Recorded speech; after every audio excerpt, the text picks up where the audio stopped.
مضل له ومن يضلل فلا هادي له أشهد أن لا إله إلا الله وأشهد أن محمدا عبده ورسوله أما بعد. Saya muliakan ahli jawatan kuasa Masjid Tunku Jaafar, Bilal, hadirin, para asatizah, hadirin hadirat yang dirahmati Allah Subhanahu wa taala sekalian. Apa khabar tuan-tuan? Baik, alhamdulillah. Pertama-tama sekali marilah sama-sama kita panjatkan rasa syukur kita kepada Allah Azza wa Jalla di atas limpah dan kurnianya, di atas segala nikmat yang diberikan kepada kita. Kadang-kadang kita ni tuan-tuan, kita nikmat yang kita kadang-kadang lupa adalah nikmat kita ini taat kepada Allah Subhanahu wa taala secara sukarela. Kan kita ni taat kepada Allah ni secara volunteer ya. Maknanya kita datang masjid, kita volunteer. Kan kalau kita dapat anak pula, anak tu pun taat juga macam kita. Alhamdulillah. Kadang-kadang nikmat tu lebih besar daripada kadang-kadang kita doa anak kita ni, ya Allah bagi dia pandai, dapat degree, master, PhD kan. Kadang-kadang nikmat dia taat kepada Allah Subhanahu wa taala itu lebih besar daripada anak kita ada PhD pun. Allah Subhanahu wa taala apabila dia cerita tentang dalam surah Ali Imran, apabila dia cerita tentang ahlul kitab di kalangan orang-orang Masih, yakni orang-orang Kristian, orang-orang Kristian yang Allah cerita di kalangan mereka ini putar, wa inna minhum la fariqan yalwuna alsinatahum bil kitab. Mereka ini pusing putar belit agama Allah. Lalu manusia sangka dia agama Allah, sedangkan dia bukan daripada Allah. Allah bagi tahulah. Maksudnya bila dia cerita tentang ahlul kitab ni tuan-tuan, kalau zaman kita ni mungkin dia common ada 2 atau 3 PhD lah orang ahlul kitab ni. Pandai tuan-tuan. Jadi mereka ini dipanggil dengan Allah panggil dia orang ahlul kitab, maknanya memang pandai, orang buku, ahli buku, ahlul kitab. Maknanya Allah panggil dia orang, maknanya dia orang ni memang pandai. Tetapi Allah puji ke mereka di akhirnya? Tak. Lalu Allah dalam surah Ali Imran Allah bagi tahu, afa ghayra dinillahi yabghun. Apakah mereka itu mencari agama selain daripada agama Allah? Dia orang ni buat agama tu macam nak buat agama baru.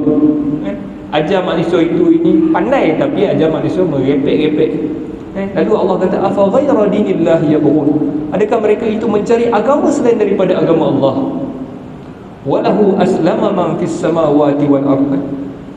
Dan kepadanya, iaitu kepada Allah, telah berserah diri sesiapa yang ada di langit dan sesiapa yang ada di bumi, tau'an wa karha, secara sukarela dan juga secara terpaksa. Wa ilaihi yurja'un, dan kepadanya dikembalikan. Semua orang dikembalikan. Segala orang, segala urusan dikembalikan. Jadi tuan-tuan yang dirahmati Allah, maknanya taat itu kadang-kadang kita pun lupa. Kita sukarela taat kepada Allah, ini juga satu nikmat. Syukurlah kita kepada Allah di atas nikmatnya. Kadang-kadang kita minta benda lain, Allah Ta'ala kurnia kat kita benda lain. Tapi benda itu lebih berharga kadang-kadang. Hadirin hadirat yang dirahmati Allah, kita teruskan lagi kuliah kita, Kitab Hisnul Muslim, yang mana kita berada pada bab, kita masih lagi dalam bab ni tuan-tuan. Tuan-tuan pun dah polak dengar kan tajuk ni agak lah. Kita masih berada di dalam bab ad-du'a ba'da at-tashahhud al-akhir qabla as-salam, doa selepas tasyahud akhir sebelum memberi salam. Cumanya tuan-tuan, doa selepas tasyahud akhir sebelum memberi salam. Cumanya tuan-tuan, dia ada 11 doa dan kita berada pada doa yang ke-10 hari tu. Hari last 2 minggu lebih doa yang ke-10. Kita dah masuk doa yang terakhir. Cuma sikit tuan-tuan, saya rasa macam ada tertinggal sikit hari tu hadis tu tuan-tuan. Kalau tengok balik doa yang ke-10 tu, kita boleh baca selepas tasyahud sebelum memberi salam, doanya berbunyi, Allahumma inni as'aluka bi anna lakal hamd la ilaha illa anta wahdaka la syarika lak al-mannan ya badi'as samawati wal ard ya dzal jalali wal ikram ya hayy ya qayyum inni as'aluka al-jannah wa a'udzu bika minan nar.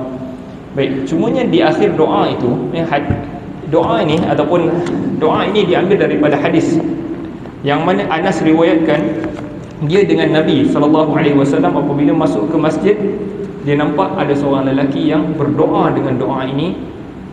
Lalu dia baca yang saya baca tadi, lelaki itu baca macam tu. Anas dan juga Nabi SAW dengar sahabat ataupun lelaki itu baca. Lalu Nabi tanya kepada Anas, tadruna bima da'a, tahu tak apa yang dia doa tu? Lalu Anas pun bagi tahu, Allah wa rasuluhu a'lam, Allah dan rasulnya lebih mengetahui. Lalu Nabi bagi tahu, wallazi nafsi biyadihi, dan demi jiwa aku ini yang berada pada tangannya, yakni demi Allah, demi diri aku yang ada pada tangannya, iaitu demi Allah, sesungguhnya laqad da'a Allah bismihil azim, sesungguhnya lelaki tadi telah berdoa dengan Allah, telah berdoa kepada Allah dengan namanya yang agung, allazi idza du'iya bihi ajab, yang mana apabila didoa ataupun diseru dengannya dia pasti jawab, dan apabila diminta dengannya pasti dia beri. Bismihil azim. Kata kunci dekat sini adalah lelaki ini telah minta dengan Allah ataupun telah seru Allah dengan namanya yang azim. Bismihil azim, dengan namanya yang agung. Okey. Dalam riwayat yang lain, Nabi sebut sesungguhnya lelaki ini telah menyeru Allah dengan namanya yang paling agung, Bismihil A'zam. So dalam riwayat yang kita baca ni dengan namanya yang agung. Dalam riwayat lain dikatakan diriwayatkan Nabi bagi tahu dengan nama Allah yang paling agung. Okey. So apa maksud agung dengan paling agung ni? Agung ni maknanya nama yang agung lah kan. Agung ni nama yang hebat-hebat, nama agung-agung. Tapi apabila kita kata nama yang paling agung, maksud dia di kalangan nama-nama Allah itu ada yang paling agung. Itu maksud dia. Jadi kalau kita pegang riwayat yang kedua, maknanya ada nama Allah, ada di kalangan dalam doa lelaki tadi tu ada nama Allah yang paling agung kat situ. Jadi ulama pun carilah.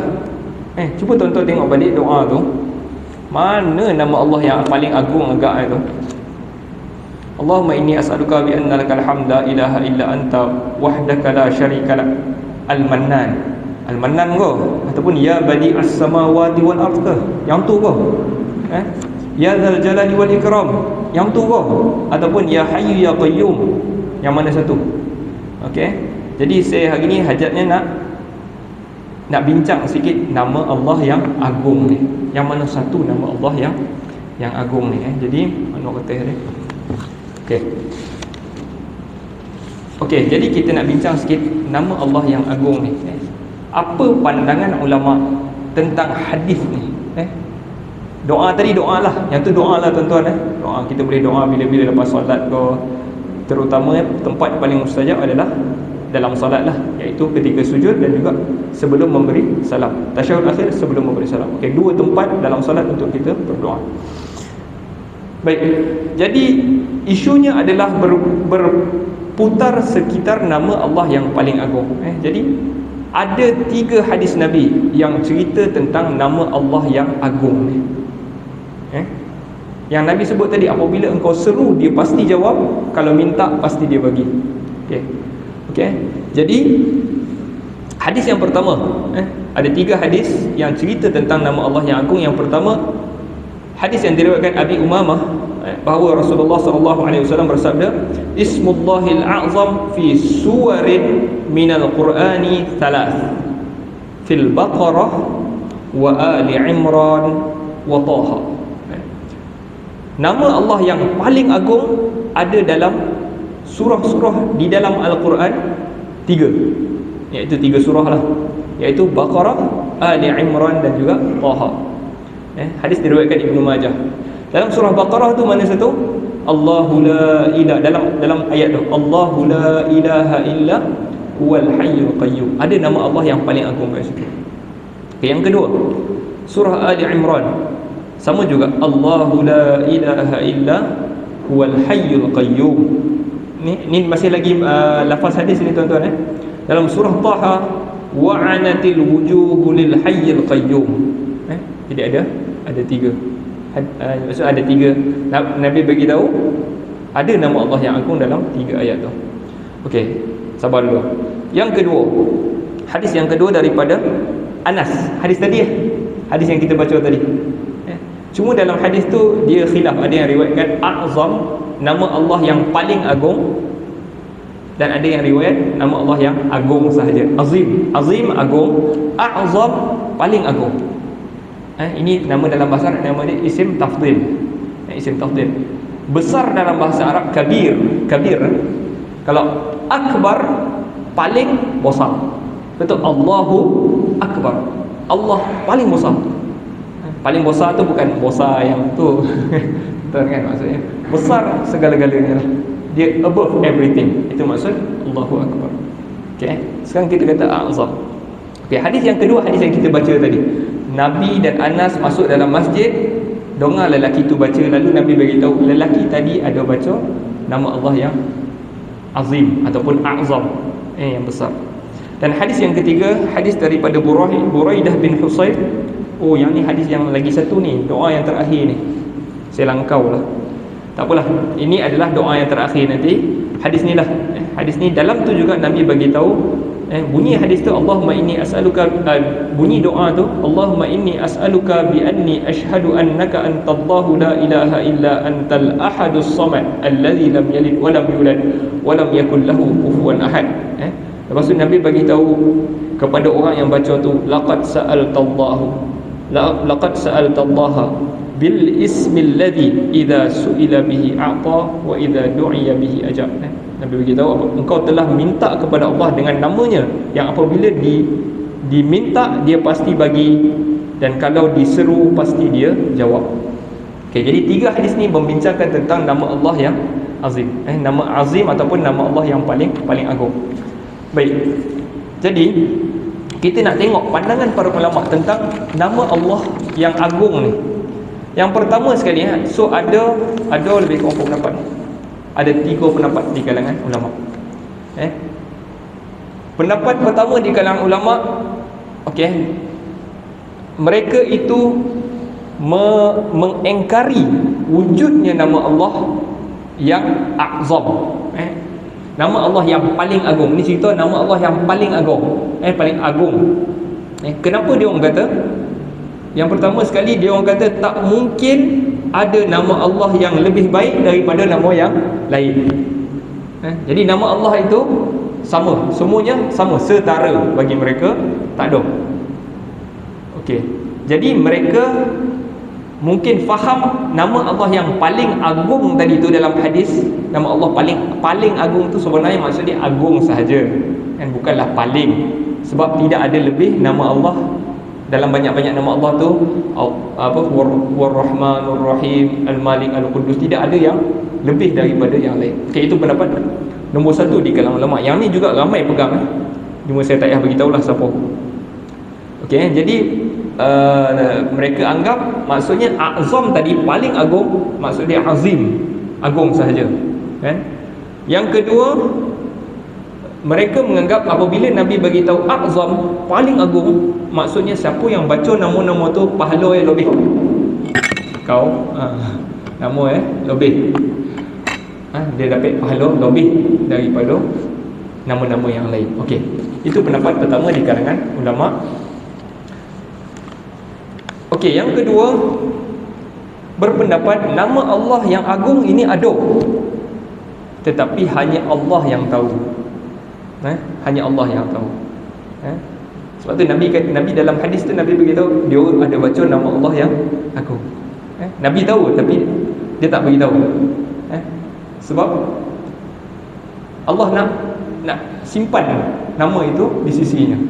Itu pendapat kedua di kalangan ulama. Okey.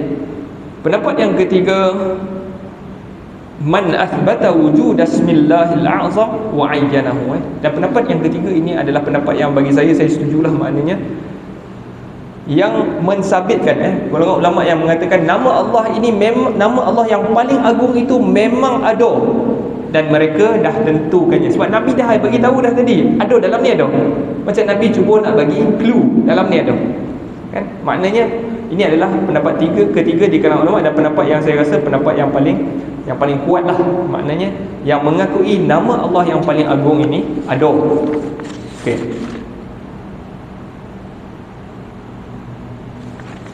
Jadi yang mana satu? Jadi Al-Imam Ibn Hajar Al-Asqalani di dalam kitabnya Fathul Bari, dia senaraikan lebih kurang 4 boleh nama yang paling banyak. Jadi dia kumpul pendapat, dia kumpulkan semua kaul, ada kata ni, ada kata ni. Sebab hadis tadi ada 3 kan, yang mana satu nak cari, jadi 4 boleh, ada lebih kurang 4 boleh. Cuma dalam tu ada yang macam berulang-ulang pun ada. Okey, jadi saya nak terus kepada kesimpulan. Tuan-tuan pun dah ponek dengar kan, bodoh ini. Bodoh ini kan. Tapi dengar lah tuan-tuan kan. Manalah tahu kan kita. Mungkin ini perbahasan kadang-kadang benda kecil je. Kadang-kadang dia punya bahas tu macam ya Allah kan. Sebab nak tahu nama Allah yang paling agung kan. Okey, jadi kesimpulan dia lah saya baca, wala'alla aqrabu tilkal aqwal annal ismal a'zam huwa Allah. Nama Allah yang paling agung dalam Nabi cakap tadi tu sebenarnya adalah Allah. Ada banyak sebab lah kan, kalau nak cerita pun so saya mana lagi yang senang-senang sikit kan. Sebab Allah ni salah satu hujah dia, Allah ni kita kata Allah yang maha agung, Allah yang mendengar, Allah yang melihat kan. Jadi kita takkan kata terbalik kan. Allah tu dia tak boleh kat belakang kan, yang melihat Allah tu dia tak jadi sifat. Biasanya Allah jadi yang depan kan. Jadi itu antara hujah lah para ulama.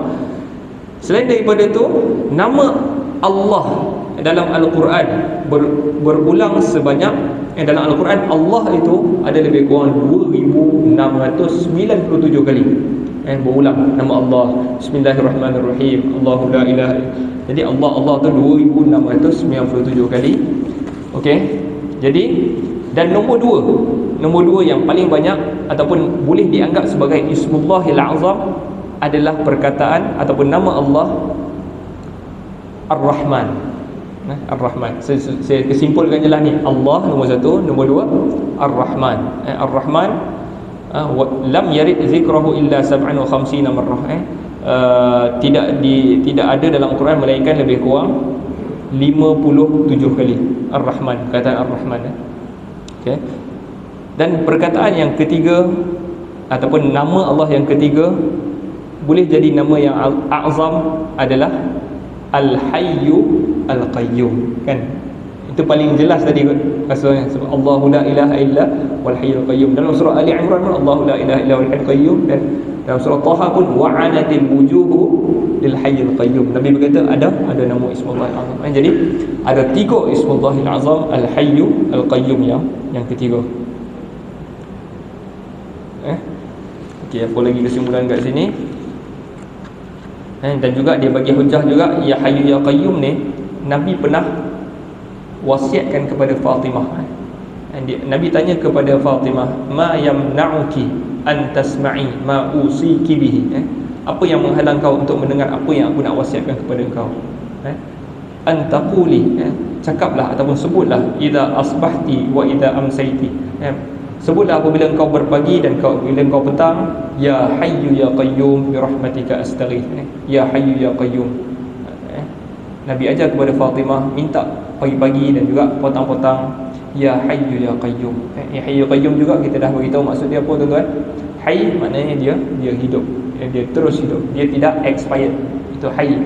Dan Qayyum dia berdiri dengan sendiri. Qaimun bi nafsihi maksudnya dia sendiri. Dan orang lain muqimun li ghairihi maknanya dia mendirikan orang lain. Orang lain tak boleh berdiri tanpa dia. Itu maksud Qayyum. Ya Hayyu Ya Qayyum. Nabi ajar kepada Fatimah, bi rahmatika astaghith. Dengan rahmat engkau aku mohon pertolongan. Aslih li sya'ni kullahu, perbaikilah segala urusan aku semuanya, dan jangan engkau tinggalkan kepada aku ini walaupun sekelip mata. Okey. Okey, jadi yang ni adalah artikel sebenarnya tuan-tuan, saya baca kepada tuan-tuan ni, dan kesimpulan orang yang tulis artikel ni, dia bagi tahu wa akhiran, dan akhirnya la budda min at-tanwih bi annahu laysat ma'rifatu ismillahil a'zam khassatan bil khawas min awliya'illahi was salihin min ibadihi.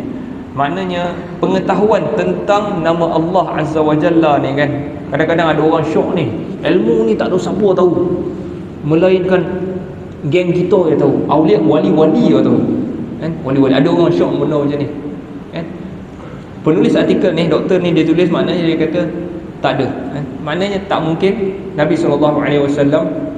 Yang maksud Nabi tadi tu bukan Nabi nak sembunyi, ada nama tu bukan, maksudnya Nabi bagi clue, bukan Nabi nak sembunyi. Dia bagi tahu tak mungkin Nabi pengetahuan tentang nama Allah yang paling besar ini hanyalah diketahui oleh awliya, wali-wali dan juga orang-orang soleh dari kalangan hamba-Nya sahaja.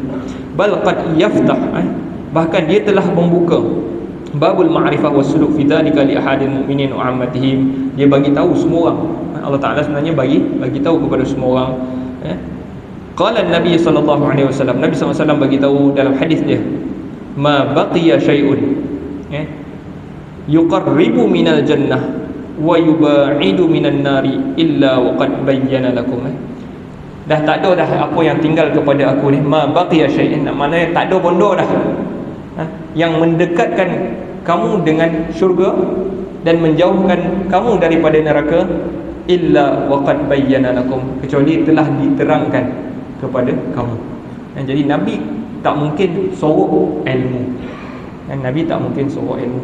Dia bagi tahu, dia bagi clue supaya kita cari. Dia macam malam Lailatul Qadar lah tuan-tuan kan. Kenapa Nabi tak khabar malam 25 tahun ni, 25 tahun depan 27, tahun depan tak ada, supaya kita mencari. Bila mencari itu kita yakin kita buat, ataupun kita baca semua sekali, betul tak? Kita tak tahu mana saja, kita baca semua sekali, jadi kita dapat lebih banyak. Tuan-tuan yang dirahmati Allah Azza wa Jalla, itu adalah perbahasan Ismullahil A'zam. Jadi kesimpulan dia apa tuan-tuan? Apa ingat tu deh? Apa dah? Allah Ar-Rahman, Ya Hayyu Ya Qayyum. Okey. Jadi yang tu yang tiga lah yang utama. Tetapi apabila kita minta dengan Allah Azza wa Jalla, kita minta sesuai dengan permintaan kita kan. Kita guna nama Allah. Misalnya ada orang zalim kita kan, kadang-kadang kita orang zalim kita, dia buat macam-macam kat kita, kita guna nama, kita pilih nama Allah yang sesuai kan, untuk menggambarkan perasaan kita tu kan. Kita minta ya muntaqim, ya Allah ya muntaqim, wahai orang yang membalas dendam kan. Kita guna nama yang sesuai, nak balas dendam kan. Maksudnya benda kalau kita kena zalim lah kalau kita kena zalim, bukan kita saja-saja geram tengok dia ni bosan nak kereta ni kan, bosan rumah ni, kita pun tak kita kena zalim. Jadi kita panggil kadang-kadang itu sesuai. Kita minta dengan Allah, kita minta apa-apa, kita minta ya Wahhab, wahai yang maha pemberi. Yang tu juga kadang-kadang lebih sesuai, tinggal lebih sesuai. Cuma yang ni secara am tiga ini adalah nama Allah yang paling agung. Okey. Jadi kita nak sambung doa yang ke-11, doa selepas tasyahud akhir sebelum memberi salam. Doa yang terakhir di dalam kitab Hisnul Muslim ini yang boleh kita doa selepas tasyahud sebelum memberi salam. Hadisnya adalah hadis daripada mana ni? Buraidah bin Al-Husayb radhiyallahu anhu qala sami'a an-nabiyyu Nabi mendengar rajulan yad'u wa huwa yaqul, Nabi mendengar seorang lelaki berdoa dan dia membaca Allahumma inni as'aluka bi anni ashhadu annaka antallah la ilaha illa anta al-ahadus samad alladzi lam yalid wa lam yulad wa lam yakul lahu kufuwan ahad. Lalu Nabi pun bagi tahu walladzi nafsi biyadihi laqad sa'ala Allah bismihil a'zam alladhi idza du'iya bihi ajab wa idza su'ila bihi a'ta. Okey, yang ni yang saya baca dalam tadi masa bahaskan tentang nama Allah yang agung tu, hadis ni juga Okey. Jadi ini adalah doa yang terakhir. Nabi dengar lelaki tu baca yang saya sebut tadi, Allahumma inni as'aluka bi anni asyhadu annaka antallahu la ilaha illa antal ahad as-samad alladzi lam yalid wa lam yulad wa lam yakul lahu kufuwan ahad. Lalu Nabi bagi tahu, demi diri aku yang berada di tangannya, sesungguhnya dia telah minta dengan nama Allah yang paling agung, yang apabila diminta ataupun apabila diseru dia pasti jawab, dan apabila diminta pasti diberi. Okey, kita nak tengok maksud dia secara sepintas lalu Okey, Allahumma, ya Allah, sesungguhnya aku as'aluka, minta kepada engkau, bi anni, sesungguhnya bi anni asyhadu annaka antallah la ilaha illa anta al-ahadus samad. Okey, ya Allah, sesungguhnya aku minta kepada engkau dengan sesungguhnya aku ini bersaksi sesungguhnya engkau adalah Allah, tidak ada ilah. Ilah itu yang berhak disembah kecuali engkau. Al-ahadus samad. Al-ahad as-samad juga telah kita bahaskan Okey, jadi yang saya nak pergi kat sini, bunyi ni macam doa sebelum daripada ni. Ada al-ahadus samad allazi lam yalid. Cumanya beza dia adalah cara dia bertawassul. Cara dia bertawassul. Kalau pada doa yang nombor 9 tu, doa yang ke-9, kalau kita tengok doa yang ke-9, Allahumma inni as'aluka ya Allah bi annakal wahidul ahad. Ya Allah, sesungguhnya aku minta kepada engkau ya Allah kerana engkau itu wahid al-ahad as-samad. Aku minta dengan kerana engkau itu wahid. Jadi dia bertawassul itu dengan nama Allah. Okey, doa yang ke-10 ni, dia bertawassul, ya Allah, sesungguhnya aku minta kepada engkau dengan aku ini bersaksi bahawa engkau adalah Allah. Beza tak tuan-tuan? Beza. Yang pertama dia bertawassul dengan nama Allah, yang tadi, yang ni dia bertawassul dengan amalan. Aku bertawassul kerana aku itu adalah bersaksi, aku bersaksi. Jadi aku bertawassul dengan penyaksian aku itu. Yang ni dipanggil tawassul dengan amal saleh, ataupun bertawassul dengan iman dia. Boleh tak? Boleh. Seperti mana kisah Bani Israel yang terperangkap di dalam gua yang saya ceritakan dulu. Jadi apabila seorang tu cerita, ya Allah, kalau aku buat ini kerana engkau, kau terimalah. Yang tu tawassul, terbuka sikit pintu gua. Okey, yang tu adalah tawassul. Tawassul dengan penyaksian dia, dengan amalan dia. Okey, aku bersaksi bahawa engkau adalah Allah, tidak ada ilah melainkan engkau, al-ahadus samad. Al-ahad maksud dia satu. Ahad ni kita bahas dah hari tu. As-samad, tempat bergantung sesuatu. Ada 4 maksud dia. Maksudnya tempat bergantung sesuatu, tuan di atas tuan. La su'dud fawqah, tidak ada tuan lagi atas dia. Itu maksud as-samad. Banyak maksud as-samad, ada 4. Salah satunya adalah tempat bergantung sesuatu. Alladzi lam yalid wa lam yulad, yang mana tidak melahirkan dan tidak dilahirkan. Walam yakun lahu kufuwan ahad, dan tidak ada baginya sekutu satu apa pun. Okey. Jadi itu adalah 11 doa tuan-tuan yang boleh kita baca selepas tasyahud sebelum memberi salam. Jadi kalau kita ni banyak solat sunat tuan-tuan, banyakkanlah doa. Kalau jadi imam jangan banyak-banyak doa. Marah orang nak terkontut ni kan. Imam ni panjang-panjang pula tasyahud kan. Kita masa tasyahud tu lah kadang-kadang rasa nak terkontut lah, apalah. Dia kalau fikir memang nak kontut. Kalau fikir lah kan, jangan fikir kan. Kita khusyuk baca doa ketika tasyahud. Okey, jadi kita nak masuklah berapa 10 minit kan? 10 minit. Okey, jadi kita masuklah tajuk baru. Jadi tuan-tuan dah ponek dengar ni, saya rasa berapa bulan dah tajuk tu saja kan. Tajuk zikir selepas tasyahud sebelum, ataupun doa selepas tasyahud sebelum memberi salam. Hari ni kita nak masuk tajuk yang baru, tajuk yang ke-25, iaitu al-azkar ba'da salami minas salah. Zikir-zikir selepas memberi salam daripada solat. Selepas memberi salam solat, yakni selepas taslim, selepas kita assalamualaikum, assalamualaikum. Okey, zikir apa yang patut kita baca? Kita baca selepas memberi salam. Kita dah lancar dah kot, kita tahu dah ni. Cuma kita nak tahu macam mana dalam hadis, macam mana Nabi baca lah. Biasa tuan-tuan baca tu betul dah tu, cuma ada sikit-sikit je lah. Okey, jadi zikir nombor 1, kalau tengok buku tu dia tulis astaghfirullah salasan, 3 kali. Lepas tu Allahumma antas salam wa minkas salam tabarakta ya dzal jalali wal ikram. Tadi saya jadi imam tuan-tuan kan, mungkin tuan-tuan perasan kot.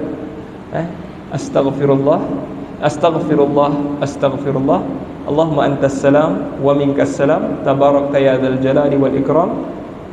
Itulah. Okey, jadi nombor 1 itu zikirnya. Okey, kita tengok dulu hadis ni tuan-tuan. Kan tuan-tuan ni apalah ustaz ni menukar-nukar pula? Tak, bukan. Ini ada kita nak bagi tahu version, versi hadis itu sahaja. Boleh tak nak buat macam saya buat masa daripada muda buat macam ni? Boleh, tak ada masalah. Kita hanya nak cerita versi hadis, ataupun macam mana versi Nabi sallallahu alaihi wasallam. Okey, jadi hadisnya adalah hadis yang diriwayatkan oleh Thauban radhiyallahu anhu. Thauban adalah sahabat. Kana Rasulullah sallallahu alaihi wasallam idan sarafa min salatihi istaghfara thalathan. Thauban meriwayatkan bahawa Rasulullah sallallahu alaihi wasallam apabila insarafa, yakni habis daripada salatnya, istaghfara thalathan, dia beristighfar 3 kali. Ayat ni umumnya istaghfara thalathan, istighfar 3 kali.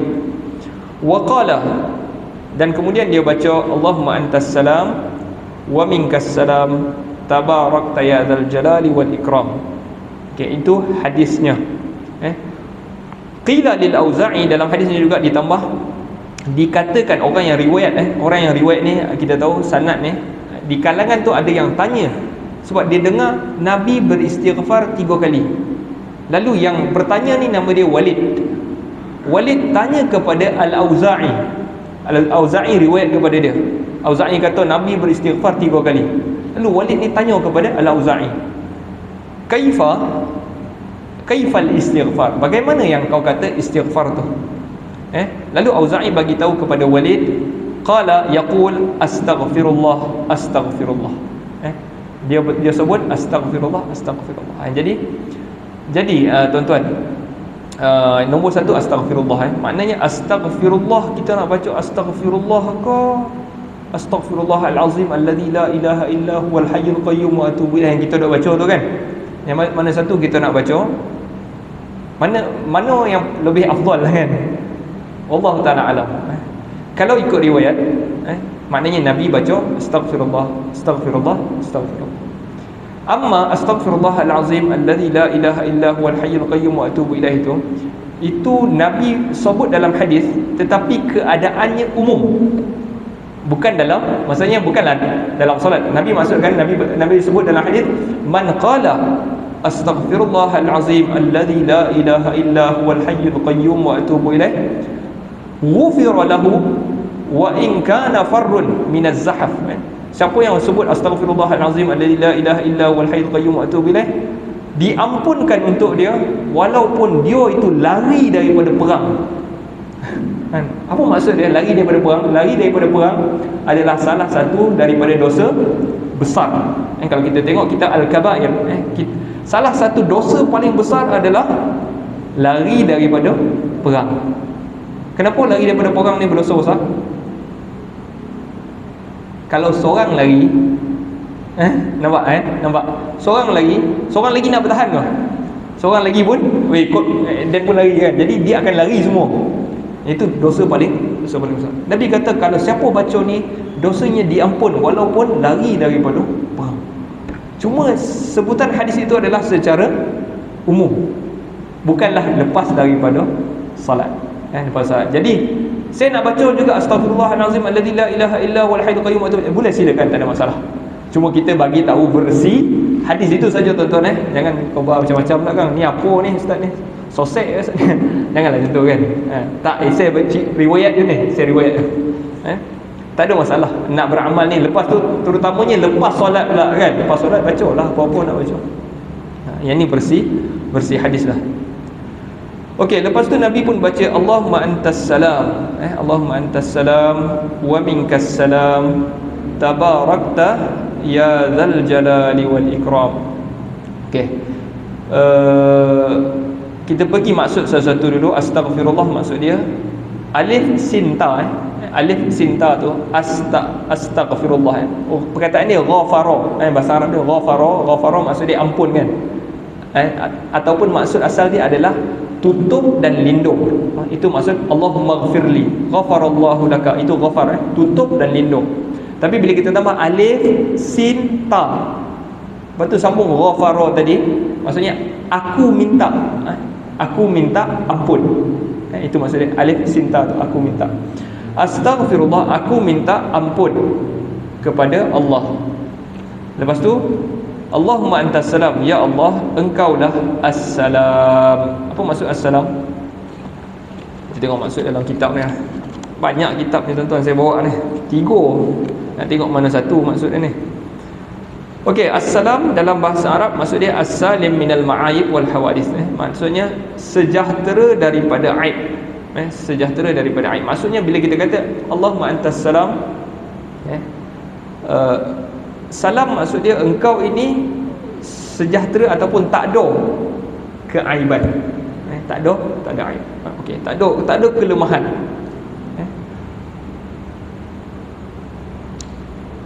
Kasih wa kaunu saliman min naqais. Okey. Dan juga wa kaunuhu saliman minan naqais, yakni Allah itu selamat daripada kekurangan. Tak ada aib, tak ada kurang. Au fi ata'ihi salamah. Okay, jadi bila kita sebut sejahtera, selamat, maksudnya selamat daripada kekurangan dan juga aib. Itu maksud Allahumma antas salam. Allahumma antas salam wa minkas salam, dan daripada engkau assalam. Jadi maksud dia salam itu engkau punya.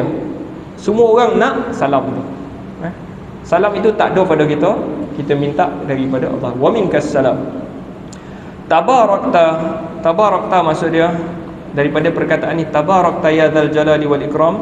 Maksud dia tabarak, maksud dia apa tuan? Berkat datang daripada perkataan berkat. Berkat itu apa?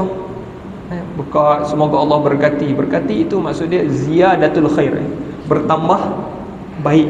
Baiknya bertambah dan kekal.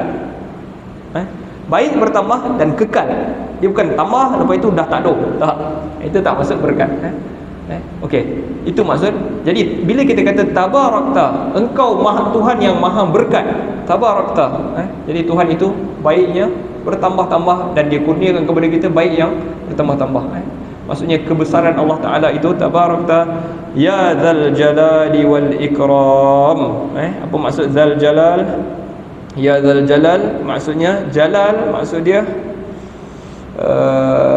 istilah ni juga kita apabila kita panggil raja jalal, kalau dalam bahasa Arab kita akan sebut sahibul jalalah. Raja tu kita panggil sahibul jalalah, yang agung, yang mulia, yang besar, sahibul jalalah. Kita tengok maksud jalal. Maksud jalal, jalal dalam bahasa Arab membawa maksud al-mustahiq li ayyuhab li sultanihi wa jalalihi. Seseorang ataupun satu zat yang berhak untuk kita bagi dia kerajaan. Maksudnya kita akui kerajaan dia. Yang tu maksud jalal.